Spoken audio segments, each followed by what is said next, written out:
No, I can take this, put this on the floor if you want, but you need to watch out for that.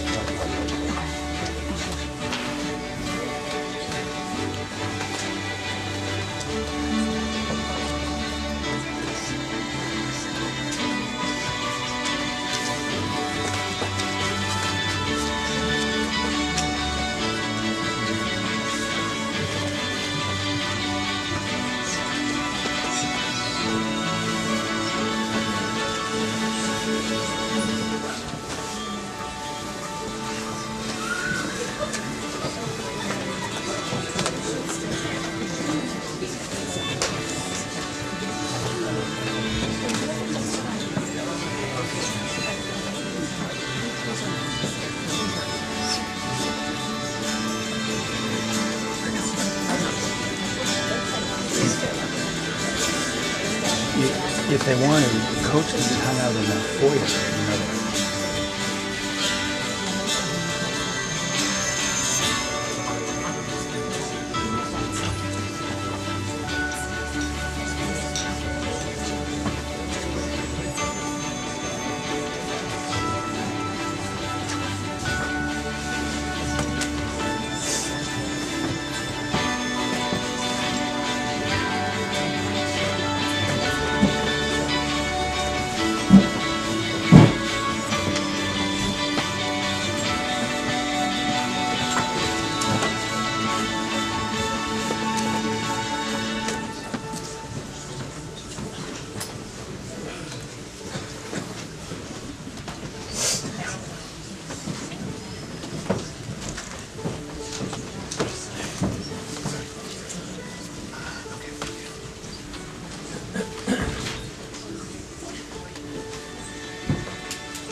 Welcome. I'm glad that you have come through the cold to be together. And I'm sorry that we're here. I'm sorry that we have to gather to say farewell to this beloved woman. Joyce Ferris was truly mid-stride in her life when gravity and fragile bones conspired to end her adventure. It certainly seemed like her spirit, her love of life, was too big to be interrupted by a broken bone. And that is most of all a testament to how very alive she was and how much we all loved her. And now we all have to grapple again with how fragile life is, how tender our love is for each other, and how much we will miss this woman who loved so many. This gathering in this room is one way that we can see how far her love reached, how many lives she touched, and how many people will face the ache of her loss. And we know that there are people around the world whose lives have been touched by Joyce and who will miss her. We gather in this room, and there will be people watching a stream of this around the world who will all be aching with her loss. And we gather to face whatever we understand to be the source of love and life. And we gather to celebrate that Joyce Ferris did live, that she gave her gifts, and that we all got to love her. And we gather to begin to live our lives without her, to shape life so that it honors her and carries the spark of her spirit forward, so that the gifts she gave can be carried on into the future, even if she is not carrying them. Lucia and Henry Ferris will light our chalice. Unitarian Universalist congregations light a chalice before almost every service. It is a chalice that holds fire, that holds determination and hope. And today it holds the spark of the spirit of Joyce Ferris.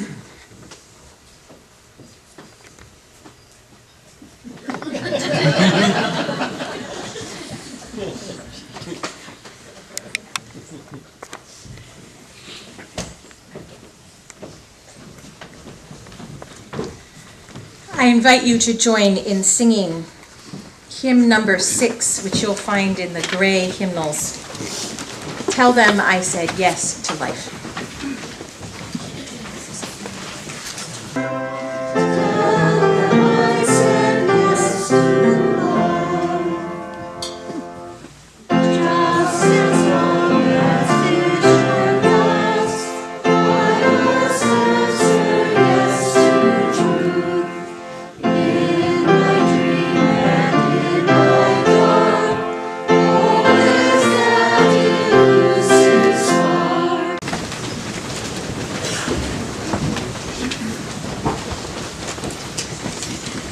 You know that Joyce had many lives and many friendships, many connections, and we will get to hear from just a little portion of that arc of stories today. First, we get to hear from her family. Her son David will speak, reading a poem, and then offering something from Joyce's sister Jackie. Welcome. I'd like to say a few words. Hi, I'm Tanya. Can you hear me? Yes. Hi. Hi.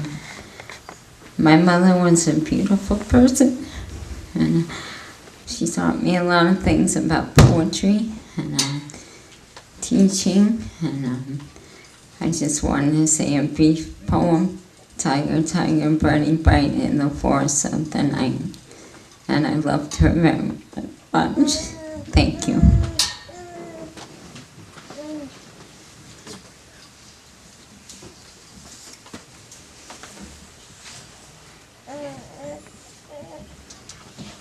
So, on behalf of my sister, I'd like to read the poem that was very special to her and my mom, The Tiger by William Blake.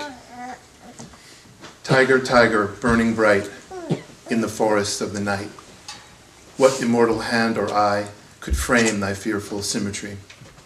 In what deep, distant deeps or skies burnt the fire of thine eyes? On what wings dare he aspire? What the hand dare seize the fire? And what shoulder and what art could twist the sinews of thy heart? And when thy heart began to beat, what dread hand and what dread feet? What the hammer, what the chain? In what furnace was thy brain? What the anvil, what dread grasp? Dare its deadly terrors clasp? When the stars threw down their spears and watered heaven with their tears, did he smile his work to see? Did he who made the lamb make thee? Tiger, tiger, burning bright in the forests of the night, what immortal hand or eye dare frame thy fearful symmetry?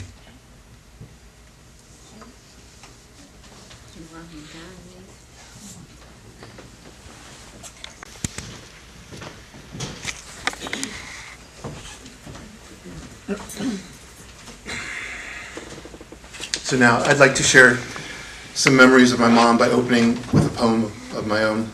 One of the things that always inspired me was my mom's incredible capacity for work.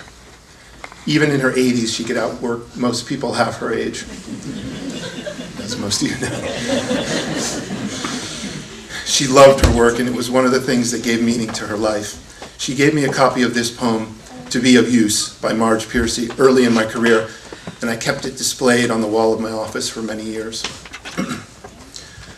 The people I love best jump into work head first, without dallying in the shadows, and swim off with sure strokes almost out of sight. They seem to become natives of that element, the black, sleek heads of seals bouncing like half-submerged balls. I love the people who harness themselves, an ox to a heavy cart, who pull like water buffalo with massive patience, who strain in the mud and the muck to move things forward, to do what has to be done again and again. I want to be with people who submerge in the task, who go into the fields to harvest and work in a row and pass the bags along, who are not parlor generals and field deserters, but move in a common rhythm when the food must come in or the fire be put out. The work of the world is common as mud. Botched, it smears the hands, crumbles to dust, but the thing worth doing well done has a shape that satisfies, clean and evident. Greek amphoras for wine or oil, Hopi vases that held corn are put in museums, but you know that they were made to be used. The pitcher cries for water to carry, and a person for work that is real.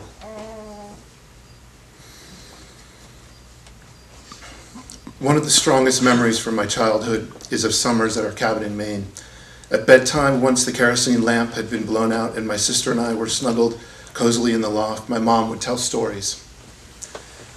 The Knights of the Round Table, classic novels by Hardy or Dickens, and sometimes she would make up stories in which Tiny and I were protagonists, having adventures in the Maine woods. But her real specialty, and what I probably remember most, were her tellings of the Greek myths, the Iliad and Odyssey, Theseus and the Minotaur, Icarus, all of which she put her personal spin on, emphasizing the wisdom of the ancient Greeks and lessons that we should learn from the stories. Moderation in all things, including moderation, she would often say. Don't fly too close to the sun. Don't dance on your enemies' graves. And most importantly, don't anger the gods, because they're an irritable and vengeful bunch. Like many who knew her, I saw my mom as a source of wisdom and someone who could almost immediately size up any situation and come up with the right way to approach it. Clearest in my mind is the advice she gave me shortly after I met my wife, Laura Lee, 32 years ago. I was a commitment-shy 23-year-old, and sensing even my mild hesitation, my mom admonished me in no uncertain terms. "Don't mess this up, David," she told me. "You know you won't find a better woman." She was certainly right about that. The last time I spoke to my mom, she was in the hospital waiting to go into surgery, and she sounded completely confident and upbeat. "I just need to get this done so I can recover and make the trip to Australia in February," she said, as if it was just one more minor chore she had to get over with. I think she was so used to overcoming adversity that hip surgery just didn't seem like such a big deal. From early in her life, there were hardships and challenges. Her father dying when she was 7, her mother when my mom was in college, but throughout she kept working, studying, moving forward. Many years later, I saw her face cancer, and during this same period, half destroyed by chemo, she was going through a divorce and also being pushed out of a job. What did she do? She put on her wig, went to the interview, and got a new job. Her courage and resilience has been an inspiration to me, something to live up to. At a particularly challenging time in my life when I was looking for a job and getting discouraged as I struggled to find the right opportunity, she mailed me a slip of paper with this Native American quote: "Let every slight, every insult, every injustice, and every hardship act as fuel to stoke the fire of our determination." That summed up the way my mom approaches life. And often when going through a tough time, I would pull from my wallet the little slip of paper where she had written this down and read it to myself. There was something about seeing the words written in my mom's hand that gave me strength. And yet, for all her grit and ability to overcome hardship, she never became hard or bitter or cynical. Quite the opposite. She was able to find the good in just about anyone, and her capacity for love and nurturing was practically limitless. One of my earliest memories is curling up on my mom's lap, sitting in an old chair we affectionately called the creaky rocker. She would read me books or recite poems or sing songs, and even if my mom was holding my baby sister, I knew there was always enough room for me as well. Like so many kids, I felt like my mom's lap in that rocker was the safe place I could always go for love, kindness, and support, whether I was scared, hurt, or just needed a bit of warmth. So I was struck by the parallel when a few days ago I received a beautiful letter from my mom's friend, dear friend Terry. In her letter, she talked about how she and some of the other young teachers at Sewickley would spend time in my mom's office sitting in a rocking chair, though I'm pretty sure they didn't sit in her lap. This rocker was also their safe place where my mom made them feel understood and cared for, as Terry put it. When my mom started teaching at Cushing Academy in the late 70s, I also went there as a student. At first, I was a bit apprehensive about going to the same school where my mom was a teacher. What if the other kids don't like her? It might hurt my social life, I thought. But of course, it was nothing like that.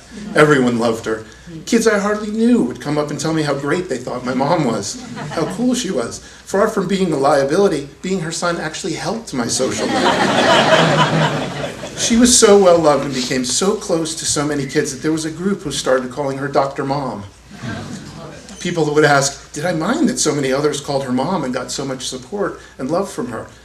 But that never even crossed my mind. I never felt there was any limit to her love. It was an eternal, elemental source, like a spring bubbling from deep within the earth. Where did it come from? She was always petite, but in her later years, her physical being was so small it seemed barely there sometimes. And yet her presence was huge, and her ability to nurture, her zest for life, and capacity for work remained incredible. How did she do it? It was as if she channeled something straight from the source. Some might say a divine energy that allowed her to spread light into the world so efficiently that it didn't need much flesh. And so, as we remember my mom and honor her legacy, I ask that we look to her example, find our source of nurturing love, kindness, energy, light, and spread it in the world as she did so generously. Thank you.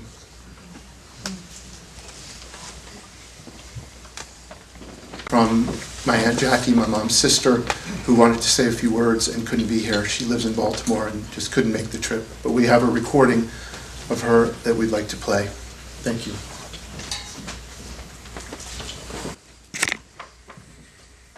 Jackie, and I would like to offer some random memories from growing up with Joyce in rural Nash County, North Carolina. All of you know of Joyce's competences, her intelligence, her superb teaching and administrative skills, and her generous and giving personality.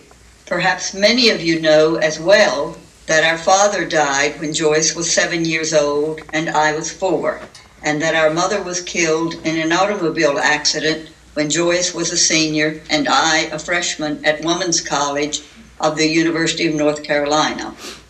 After our father died, our mother went to work at a cotton mill to support us. Some neighbors had told her that she would not be able to take care of us and that she should put us into an orphanage. My mother would have none of that. Joyce's death brings back memories of our growing up together, and I would like to share with you a few of those memories now. First, let me say that Joyce remembered far more than I do from our early years. All of those memories have gone with her and this breaks my heart that we can never again sit around together and talk of our past. Some of the things I recall: sitting around the fireplace on cold winter nights, telling stories, talking of the happenings in our community, and cracking and eating nuts. Sometimes our mother would have invited a neighbor to be with us. Going into the woods with our mother on a December day, searching out, finding, and cutting down a cedar tree to be used as our Christmas tree. No going down the street or downtown to purchase either a live or artificial tree. I think there were no artificial trees in those days of the 1940s and early 50s. On hot summer days, Mr. Frank, who lived in the, quote, big brick house beside us, and who owned the house we lived in, would call us all out to cut watermelons and cantaloupes on the brick wall surrounding his house. That was a happy event for all of us. On hot summer evenings, we'd sit on our front porch on one of the brick walls, shelling butter beans and peas from the vegetable garden that our mother tended. That also was a great event, with the beautiful sky and stars above us, sometimes a moon. Our mother would can those vegetables that we had shelled, and they became our sustenance for the winter month. We had few toys. Each generally received a doll or a doctor's or nurse's set, or sometimes a tea set for Christmas. In summer, we made playhouses out of a tall weed called dog fennel. It had a strong stem and ferny foliage. We'd put stakes around a given area, then put thick thread called tobacco twine around the stakes, and then place the dog fennel stems against the twine. We could make a little playhouse with several rooms. It was so pleasant, those play days. In summer, while our mother was working, we'd sometimes walk up the road to visit two of our playmates, Donnie and Larry Weaver. We'd build airports or dig little swimming pools in the soil under a big oak tree. In those pools, we'd float maypops from a plant that grew wild, the passion flower. Perhaps some of you know of it. Joyce always seemed smarter than I. She read books as a child. In this, she was different from most of the other children in our community. As a result, she was called a bookworm. This being a bookworm has surely paid dividends for her in the future. We took a school bus to our rural Cooper school, and once the bus came to a quick stop while Joyce was still standing and her back was injured. She had to lie on the bed for 6 weeks with weights on her feet. Our Aunt Dale came and stayed with us while our mother was at work. Aunt Dale sat by the bed and told or read stories to Joyce. I must add that sometimes I was very jealous of all the attention she was getting. I wanted her to get up and play with me, and of course she could not. As a teenager, I believe when she turned 16, Joyce got a job downtown in the Rocky Mount Telegram office, our local paper. This too was different from most in our community, who stayed at home and continued to help with farm work. Later in summers, she worked in a dress shop. I continued to help with farm work because I loved nature so and wanted to be outdoors. As a result, I was called Little Grubby Hands. Joyce did one bad thing to me when we were children. We had a small front porch with no banisters. We also had a tricycle.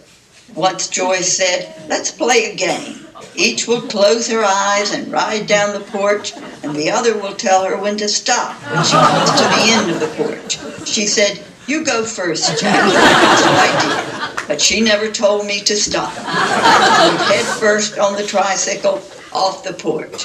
In response, Joyce said, "Well, I just wanted to see how the tricycle would look going through the air." I was not really hurt, as I recalled, but our mother was very angry with Joyce.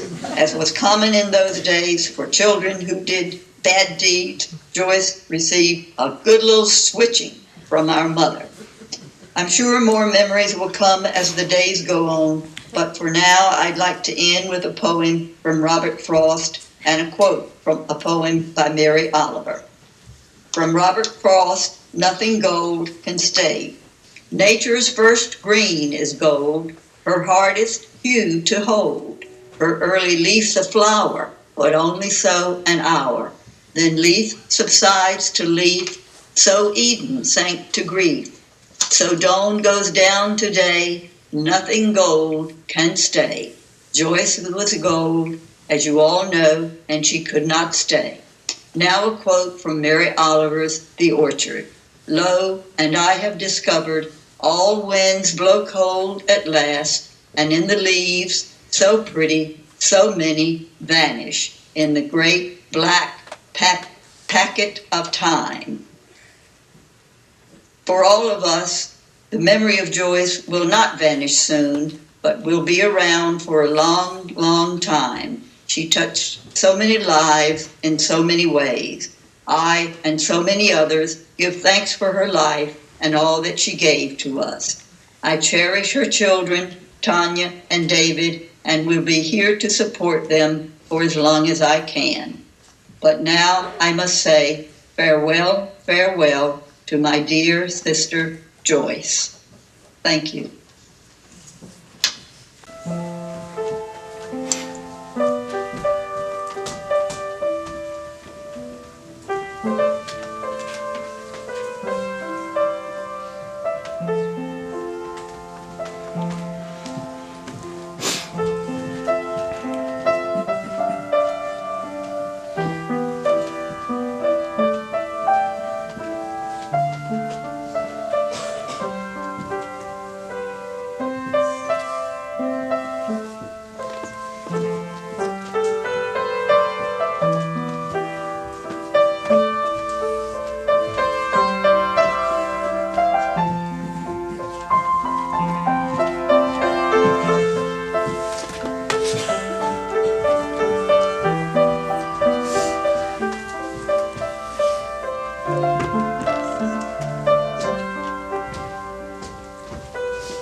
I'm Neil Ferris, a minister emeritus of this church.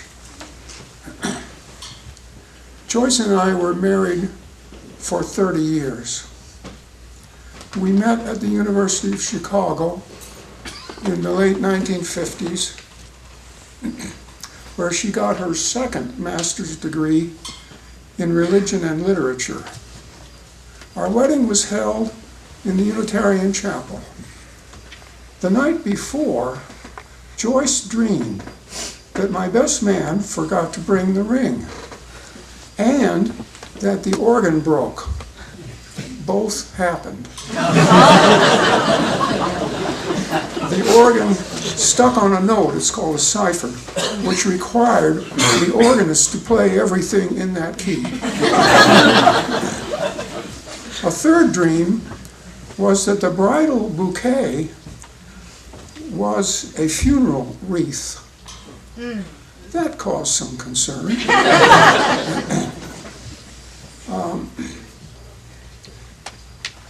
Until Joyce realized that she had to die to her old life in order to be ready for the next chapter. She didn't need an analyst to explain it to her. She figured it out for herself. That's an example of a mythological understanding having practical application. We soon moved to Pittsburgh, where she became a minister's wife and taught English at the university. A year later, we went to Towson, Maryland, near Baltimore, where she taught at Goucher College. After that year, we moved to Meadville, Pennsylvania, northwestern Pennsylvania, where we created a Mother's Day Out program we called the Ladies' Lyceum, where her literature course was so popular She had to give it twice each week. One of the women joined our church with her husband, an aimless, retired Army colonel, who wound up telling me after a while, he said, "Neil, I've been born again." It's pretty cool for a Unitarian. He was born again because Joyce's example had led him to go for a master's degree so he could become a teacher like her. In those days, Joyce's feminism was expressed in her work with what I kiddingly called the League of Women Meddlers. Of course, we agreed about the importance of people being well informed regarding the issues and candidates before they voted. After 7 years in Meadville, where David and Tanya were born, we went to West Orange, New Jersey, where Joyce continued to be a much-loved minister's wife, and she taught at Montclair State and Uppsala colleges. We studied mythology together with Joseph Campbell in New York City, and Joyce became expert in teaching the heroic journey. We did that together at the Unitarian summer camp at Star Island off the coast of this state.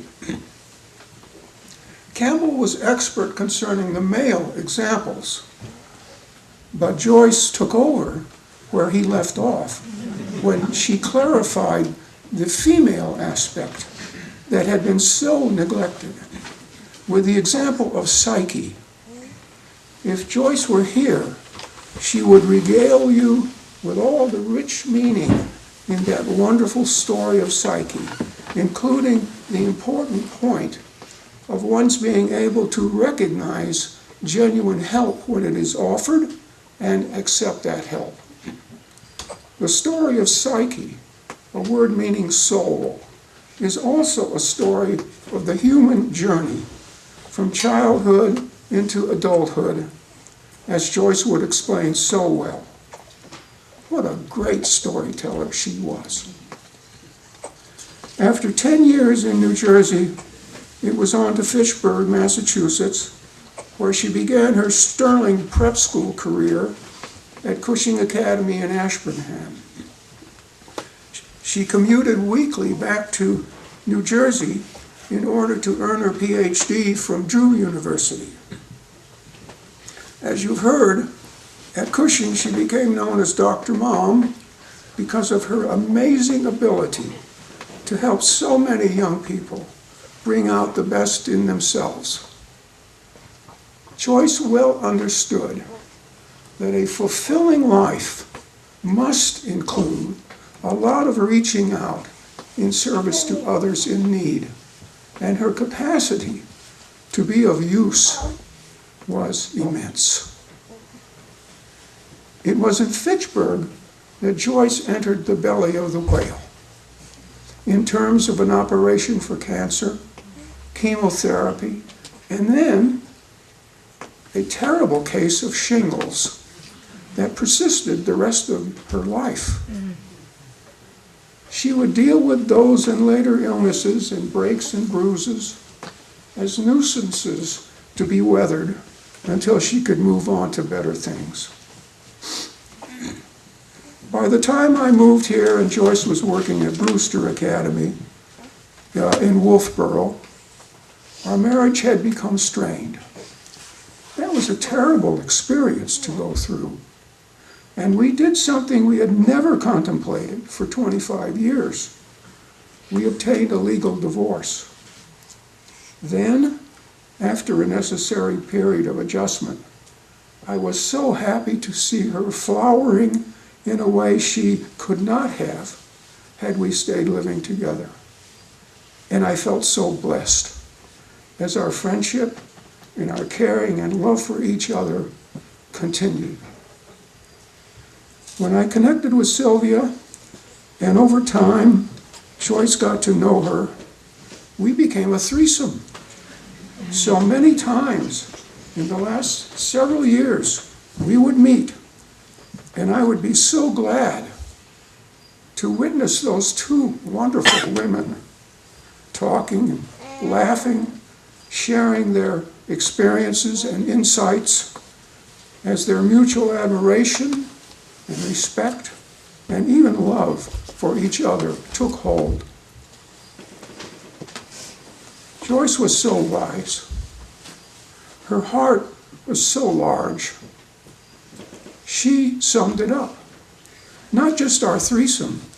She summed up her entire life when she said, there's plenty of love to go around.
Sylvia Foster will share her reflections on Joyce.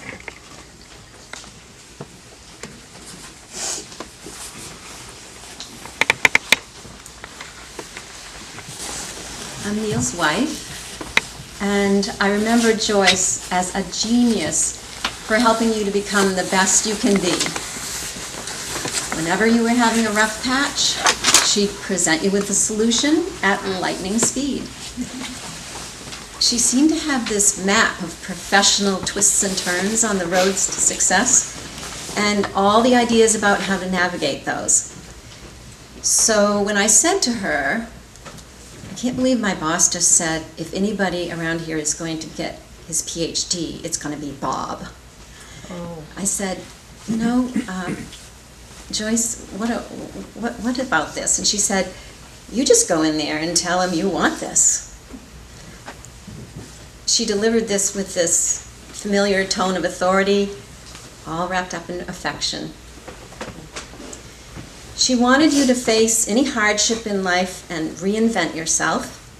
Remember your worth, especially after taking a loss or a bullying or neglect. At every turn, she would tell you to say yes to life. Joyce didn't offer to share details of her own rough patches at work, but when I was taking oral history for our state library, tracking women's experiences in making choices, I shared the climate in my workplace, and we discovered some common ground. We agreed that most of our colleagues were lovely. Then there was just that one who needed all the limelight. We had the best talk, and we found these rubber-stamped likenesses of our paths. We saw the same walls coming up in our leadership when we showed a little bit too much strength, or we maybe just scared someone. I will cherish forever those candid talks. We, because of our experience, being so similar. She had empathy, but she was also a role model in not giving in to the fear-based stories that you have to stay stuck on a path.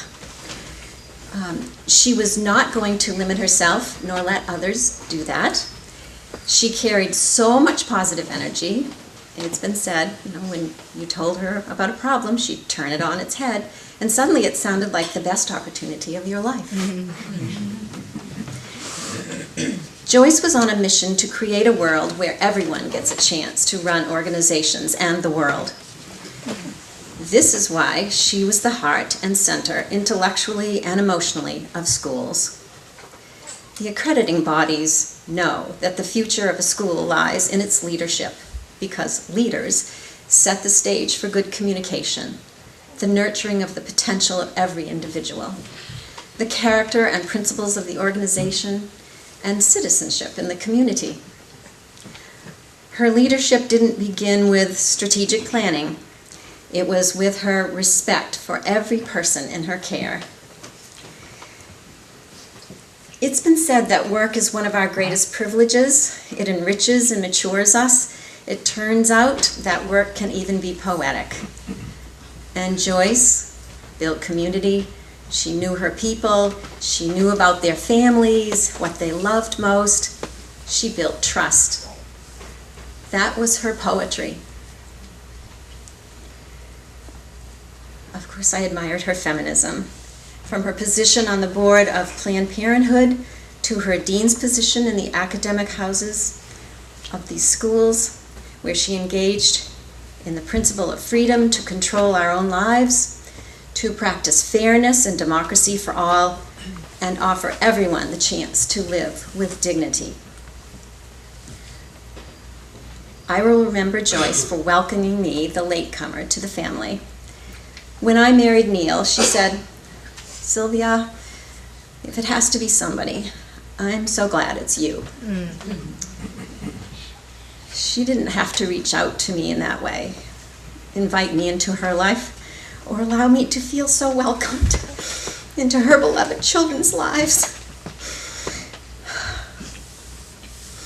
When she shared her grandchildren with me, and I told her how grateful I was for that too, she said, "There's plenty of love to go around." She understood the importance of family in whatever form it took. Neil, Joyce, and I celebrated our birthdays. We went out to favorite restaurants, or we went to the Church of the Fenway a few times.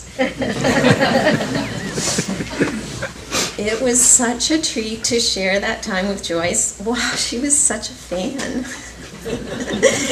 She was up and down and speechless. You can imagine. And so whether it was watching the Red Sox bring in a run or having a toast, she was just a blast. And there were the gifts that she had chosen so carefully. She remembered exactly what you liked best. I'll miss those meals. I'll miss our laughing and crying with each other, and I'll miss exchanging our stories. I'll miss you, dear Joyce.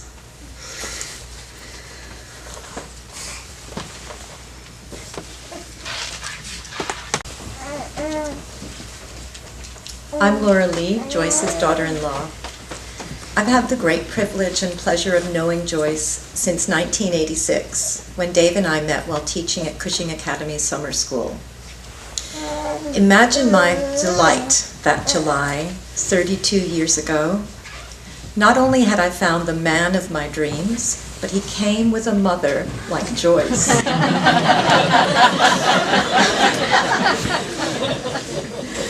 Before then, I'd never met a woman whose warmth and graciousness were so ably matched by her sharp intellect and radiant confidence. I was immediately smitten by both Dave and Joyce. And how fortunate am I that those feelings were reciprocated by both Dave and Joyce. Joyce would often remind me that there was another young teaching intern chasing Dave that summer, but she and Neil were always rooting for me. Over the years, I've often marveled at how much Joyce and I have in common. We shared a love of many things: literature, eye-catching jewelry, progressive politics, elegant afternoon teas, feminism, chocolate truffles, and of course, of Dave, Lucia, and Henry. From the moment we met, Joyce was a source of inspiration to me, both professionally and personally. She was a role model like no other. A woman from humble beginnings who boldly made her way in the world, who spoke out for others, especially for girls and women, and who showed that compassion, kindness, and a sense of humor were not impediments to success, but rather a guiding force. Joyce knew how to make people feel heard, to feel valued for who they were, and she taught us all the merits of perseverance, even when the odds seemed insurmountable. Joyce's support for Dave and me as we changed careers and frequently changed countries was unwavering, even though it meant we were moving farther and farther away from her. Luckily for us, Joyce was an avid traveler who loved an exotic, but elegant, please, adventure. We're incredibly grateful for the many times she endured long-haul flights with multiple connections and endless delays to visit our homes in San Francisco, Madrid, Phoenix, New York, Zurich, London, Bangalore, India, Hong Kong, and Melbourne, Australia. We had so much fun traveling together, so I'll share a few of the most memorable moments. Savoring champagne truffles at Zurich's famous chocolate shops. When Dave popped a whole truffle in his mouth at once, rather than enjoying it in tiny bites as Joyce and I did, she exclaimed, "David, I didn't raise you like that."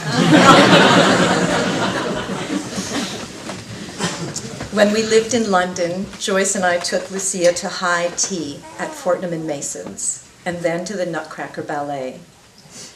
How Joyce loved being in England and reminiscing about their family sabbatical there in 1974. We spent New Year's Eve 2009 together, watching fireworks on a private beach in Sri Lanka after having enjoyed a sumptuous feast. Also, on our trips in India, we once took a dawn train ride from Jaipur to Agra to see the Taj Mahal. And during that very lengthy train ride, she entertained Lucia and Henry with endless games of Uno and rat-a-tat-tat while sharing pastries. When we'd visit Joyce in the US, she insisted on annual trips to Bailey's Bubble in Wolfboro for Moose Tracks ice cream, and to Water Street Books and Whirligig Toys in Exeter for birthday gifts. When traveling, Joyce and Lucia were often roommates, which Joyce took in good humor, despite Lucia always taking all the space and hogging all the covers. And Joyce would patiently read dozens of books at a time to Henry, who shared Joyce's insatiable love of the written word. And one travel image that will always stay with me, while we were sightseeing in India, and there was a long, windy stone path up to the caves or the statue we wanted to see. Nothing lured Joyce more than ancient history and religion and culture, so she was not going to miss it. So we hired a sedan chair so that Joyce could be borne aloft like the regal queen that she was. Dave, Lucia, Henry, and I were all greatly looking forward to Joyce's visit next month. She relished staying with us in February, not only to bask in the warm Australian sun, but also to support Lucia and Henry as they started the new school year. Joyce was her grandchildren's biggest fan, and she loved being a part of their lives. She reveled in their joys and achievements, but more importantly, never shied away from the messier, more challenging aspects of growing up. Young people were one of Joyce's specialties, after all, and she could be counted on to listen without judgment, to provide sage words of comfort, and to show you there was a light at the end of the tunnel, no matter how faint. While I have the utmost admiration for Joyce's academic and professional achievements, it was her role as a dedicated, generous, and fun-loving mother, mother-in-law, and grandmother that will forever live in my heart. Joyce will be drinking many a toast in your honor at those Mornington Peninsula wineries that you loved so much. I'm a better person for having known you, and for that I'll be eternally grateful. Thank you, Joyce.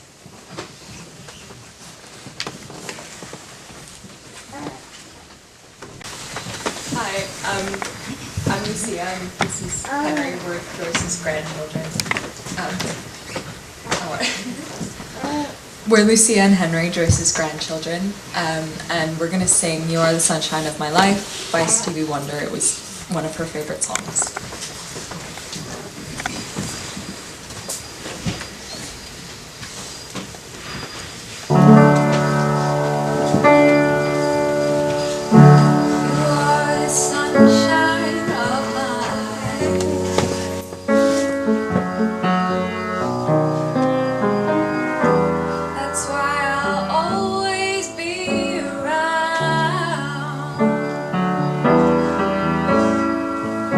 You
This last trio of reflections comes from people that Joyce knew in a school environment. This first I will read from Libby Hill, who went to college with Joyce. They were friends at the Women's College of the University of North Carolina, where they studied together from 1952 to 1956. Upon our graduation from the Women's College of the University of North Carolina in Greensboro, affectionately known as WC, Joyce was selected as one of the 10 outstanding seniors. Here's the nutshell quotation from the yearbook, Pine Needles. Holder of the Junior Phi Beta Kappa Award, vivacious, sympathetic, dependable, efficient, a valuable personality in campus living. She went on to put those qualities into purposeful action during her life, inspiring generations of young people in independent schools. How do you define a friend? I don't remember when Joyce and I became friends. It wasn't through an event. I don't know what drew a group of us to commandeer the far end of the second floor of Ragsdale Hall for our dorm rooms. She lived across the hall from me.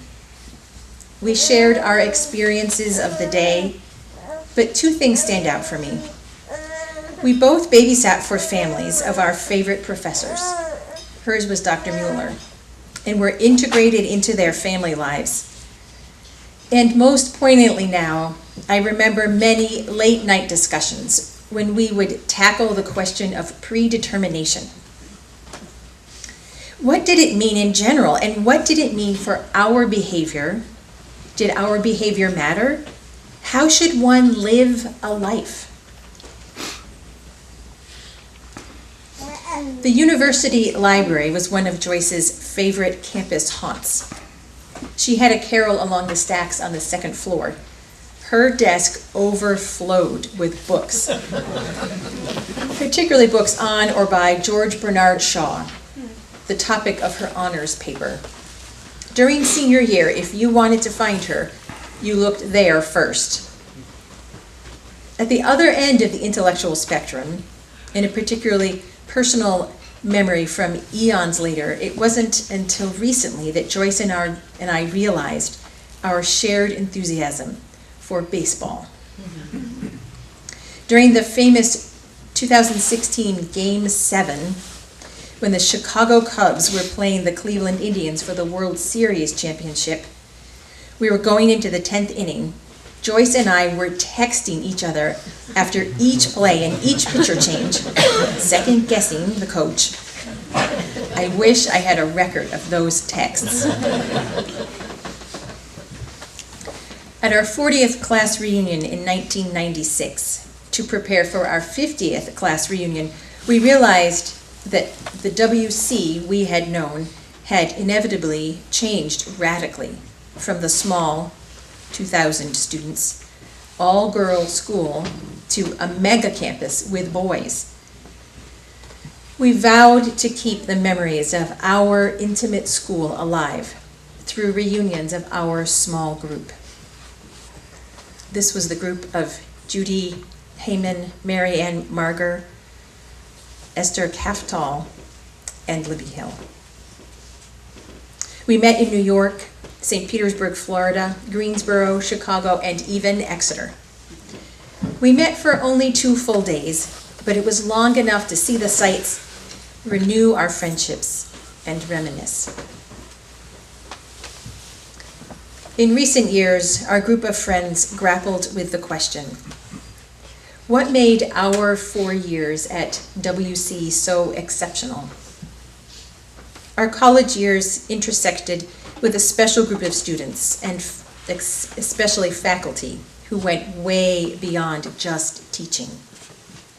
They were available to us to guide unstintingly our personal development.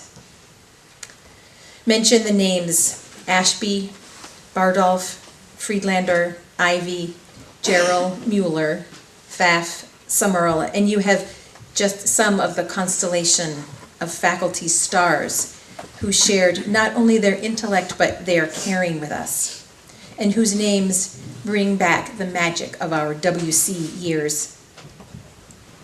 It isn't possible to capture the richness of those years in a few short paragraphs. The motto, "To educate a woman is to educate a family," was still the WC motto in the mid-20th century. But even then, the motto seemed old. We knew we wanted more than to educate a family. We all educated families, Joyce as evidenced by David and Tanya. But our generation moved from the family to the family of man, people. Our generation took on the world of civil rights, women's rights, equal rights, Earth's rights. I know Joyce inspired her students, her colleagues, and us, her friends, to do as she did, to make the most of her life through being in the moment, whether it be on campus or traveling or relaxing with 4 o'clock tea and a book. We think of the years ahead as being blessed by having known her and by knowing that she would want us to continue to share in the joys of her life and of our shared friendship. Two people who have known Joyce in schools more recently.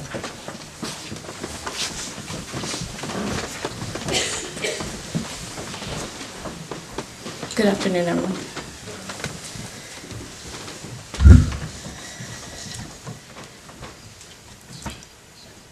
Okay, yeah.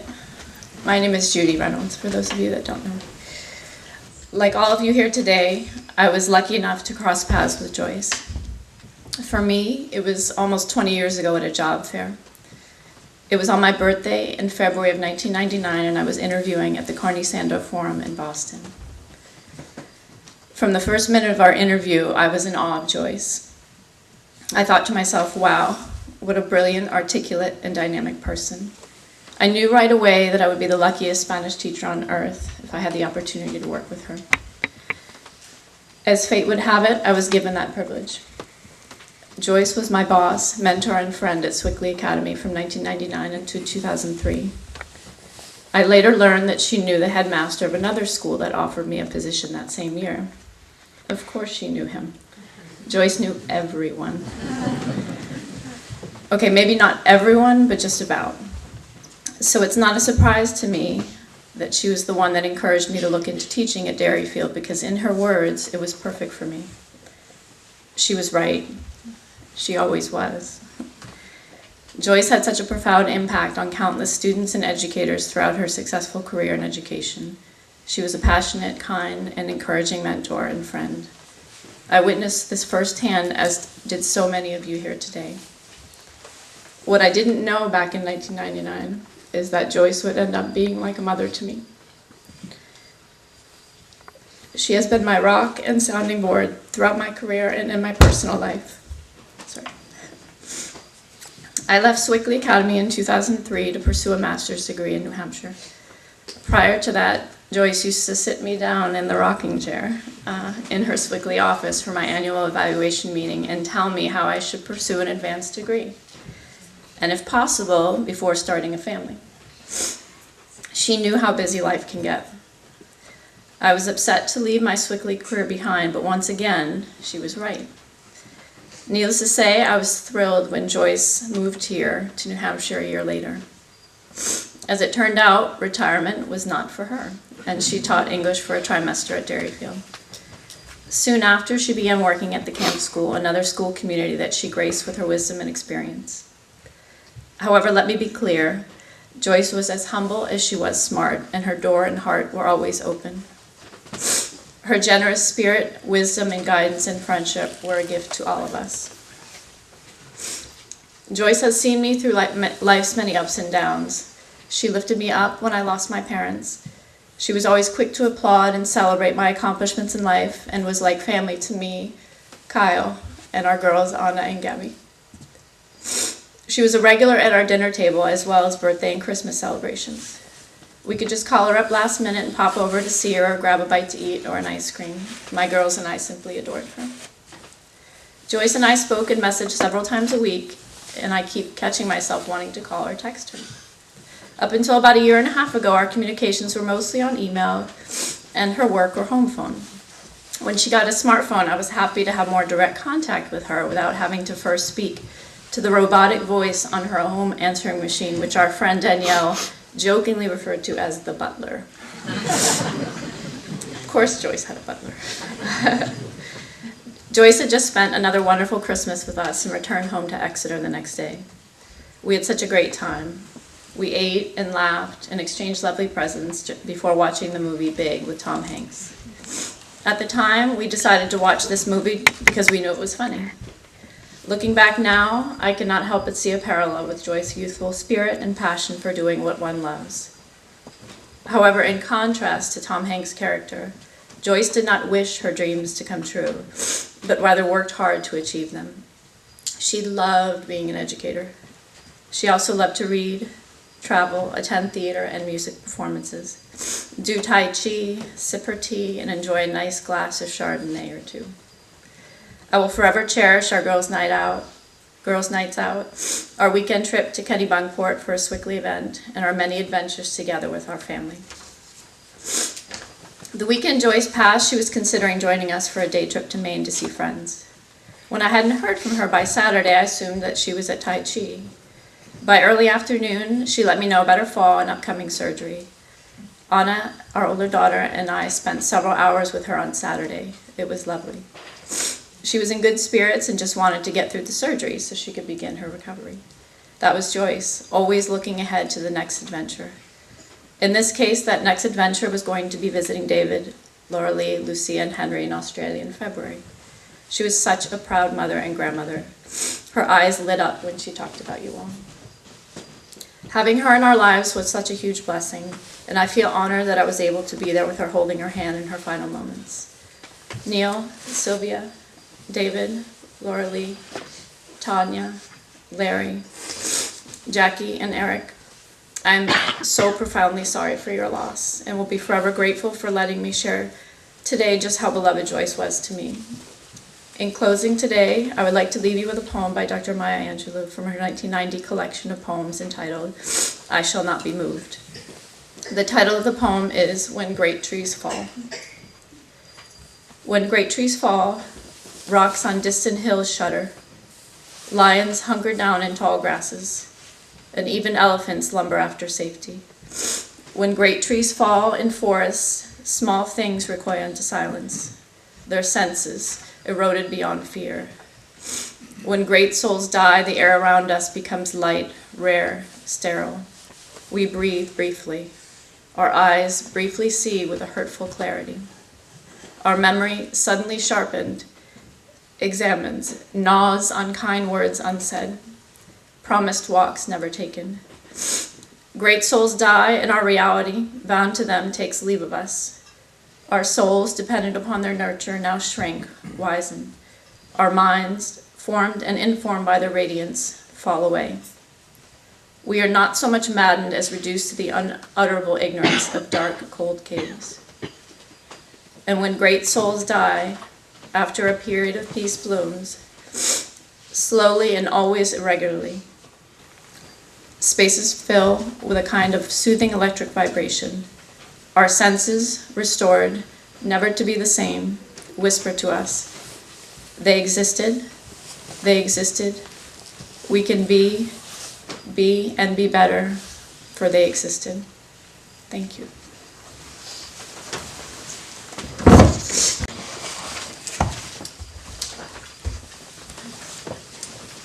Hello, I am Ed Cooper. I'm the head at the Wolfboro Camp School. A couple of emotions overcome me as I step up here this afternoon. First one is that I'm humbled. I'm humbled so much by what I've heard this afternoon and by the people that I've heard those things from. Quite substantial. Second emotion is guilt. Guilty that I get to go last, Guilty that I get to spend, that I had the time I did to spend with Joyce and working with her essentially full-time since 2005. So I feel guilty that I've usurped some of that time that she could have spent with some of you. What a gift. Joyce and I did have a partnership, and we were colleagues at the camp school from 2005 to just a few weeks ago.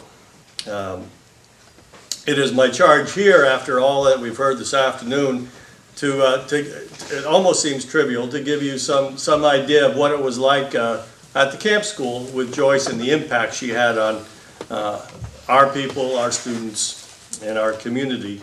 Indeed, she was made to be a gift to communities. Even though she was tiny in stature, Joyce was a giant of wisdom. We've heard that over and over this afternoon. She was a giant of compassion, insight, and empathy. It's no surprise that she was quickly my friend and mentor as well. So, full disclosure, I've had a crush on Joyce since I first met her in 1990. And I think I still do, and if I may, I suspect that's the same for all of you as well. As a fellow academic dean back in 1990, Joyce invited me to her Brewster office one August to start on a project that we had agreed to work on together on behalf of schools of northern New England.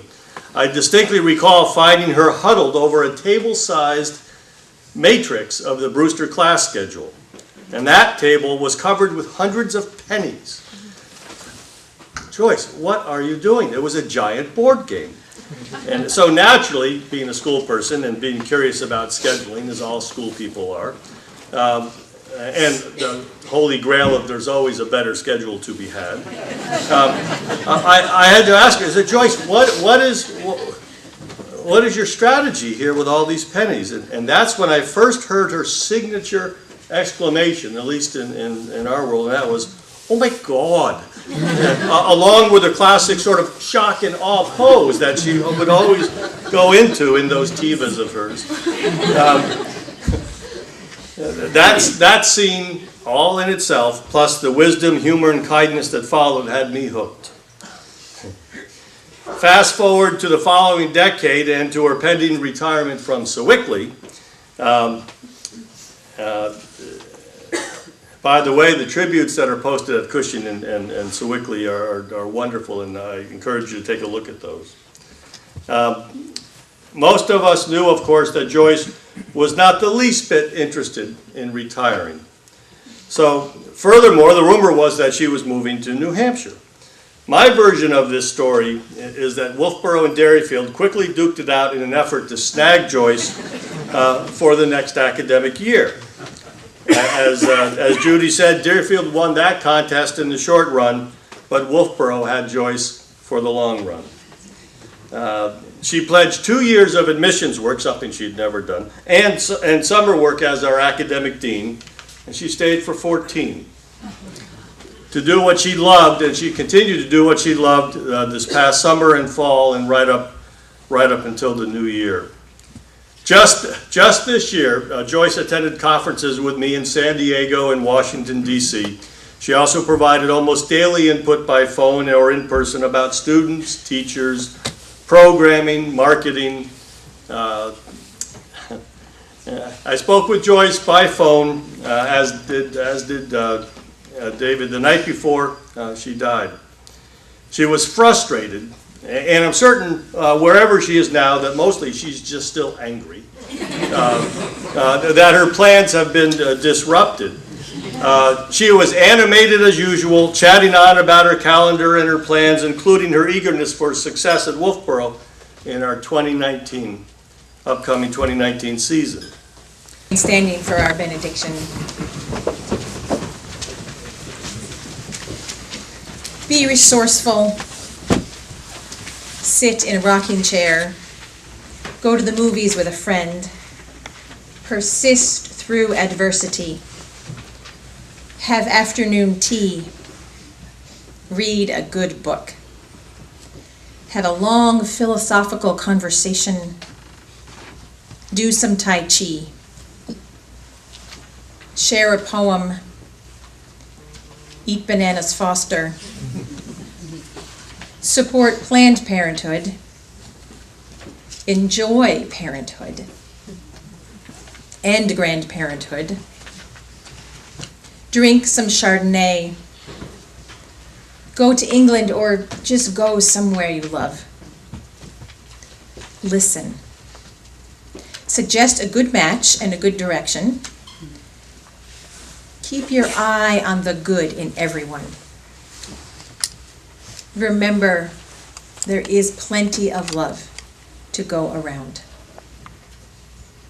And then Joyce will be alive in you, and her life will go forward.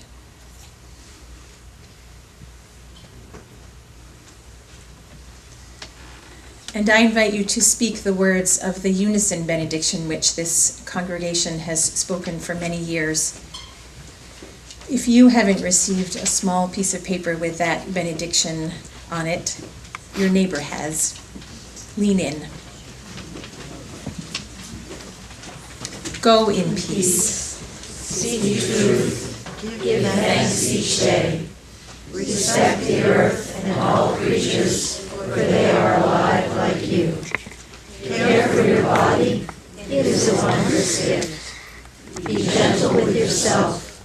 Live simply. Be of service.